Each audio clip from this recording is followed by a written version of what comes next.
Welcome to another edition of Weekly News Roundup. My name is Prineru, filling in for Tang Vida. These are our top stories. Thousands of people mark National Day of Remembrance in the capital. Priests at Royal Ploughing Ceremony predict bumper harvest this year. Supreme Consultative Council seek input on firm. More than 1,000 institutions set to observe upcoming elections. Wife of man accused of illegal cryptocurrency trading leaves detention. Trade at CSH reached new height. We begin with our national story. Thousands of people on Monday marked the National Day of Remembrance at Chiang Ai Genocide Center at the outskirts of Phnom Penh, formerly known as National Day of Hatred. The National Day of Remembrance is aimed at honoring the victims of Khmer. During the marking, a group of students from University of Fine Art reenact atrocity committed by the Khmer. Then 207 Buddhist monks held a religious ceremony to honor the victims. After the ceremony, Pastor Chitwong, personal assistant of Prime Minister Hun Sen, said the government will not allow conflict to return to the kingdom. People who attended the ceremony said they were sad about the lives lost during the rule of the Khmer from 1975 to 1979. Yan Yat, 62, said he lost his father and 3 siblings during the Khmer era. Pratmate, 67, said 5 of his relatives were killed after being accused by the Khmer regime of being CIA agents. 16-year-old Som Srey Pkai said she attended 3 Buddhist ceremonies at the killing field. Miss Srey Pkai said she learned from books and her parents about the brutality of the regime. She said the National Day of Remembrance served a reminder for her respect should be paid to those who lost their lives. Brahmin priests and astrologer in Takai province on Wednesday predicted bumper harvest this year. The prediction was made during the Royal Ploughing ceremony presided by King Roundup Sihamoni. National Assembly President Heng Somrin, Senate President Sai Chung, Interim Minister So Khe, and other government officials attended the ceremony. During the ceremony, Provincial Governor Ut Pia played a role of King Mir and led 2 royal oxen to plough the field. His wife, Sri Punadavi, played the role of Queen Mei Hua. After the ceremony, both oxen were fed rice, bean, corn, and grass. A royal Brahmin priest after said the oxen ate most of rice, corn, bean provided. The priest said it means that it is a good sign for growing the 3 crops in the kingdom this year. The Supreme Consultative Council earlier this week questioned Mine and Energy Minister Soy Sam over a study of possible sand dredging operation. Tycoon Tripiep had previously requested the ministry to allow his company to conduct a feasibility study.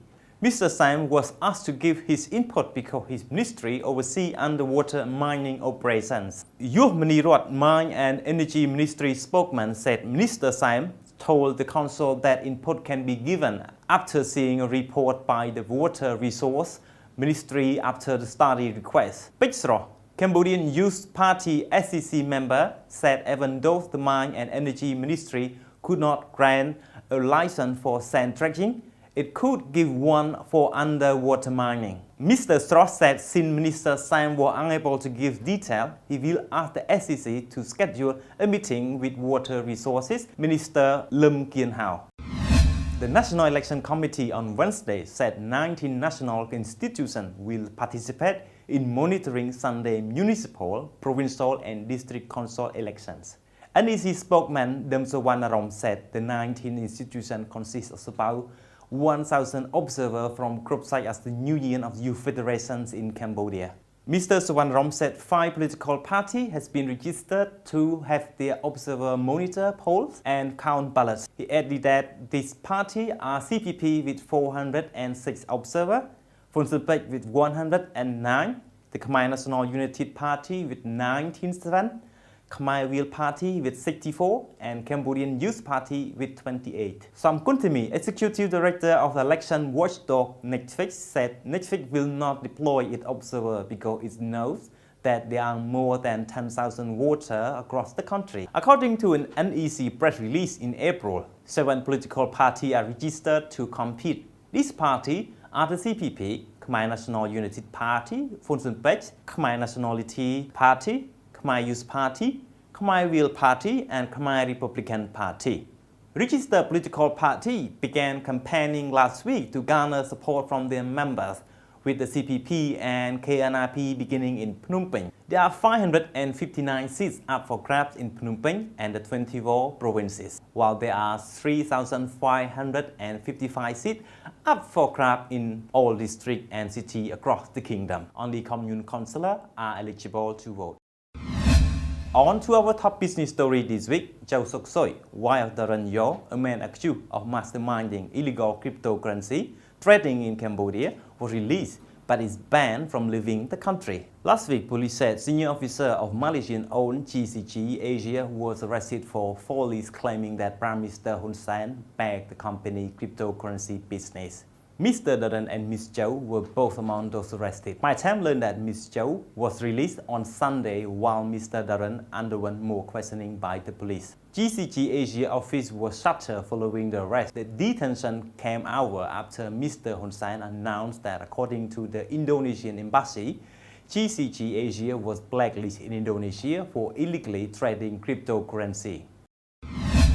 Cambodian Security Exchange, or CSX, on Tuesday showed the largest trade volume. Nearly 10 million shares were exchanged. CSX said the total value of traded shares surpassed $30 million, the highest ever at Cambodian Stock Exchange. It noted that the trade was mainly composed of stock of the Sihanoukville Autonomous Port. Kem Supanita, director of CSX Market Operation Department, said large transactions are done by institutional investors who decide to buy a big portion of the company, believing it has long-term growth potential.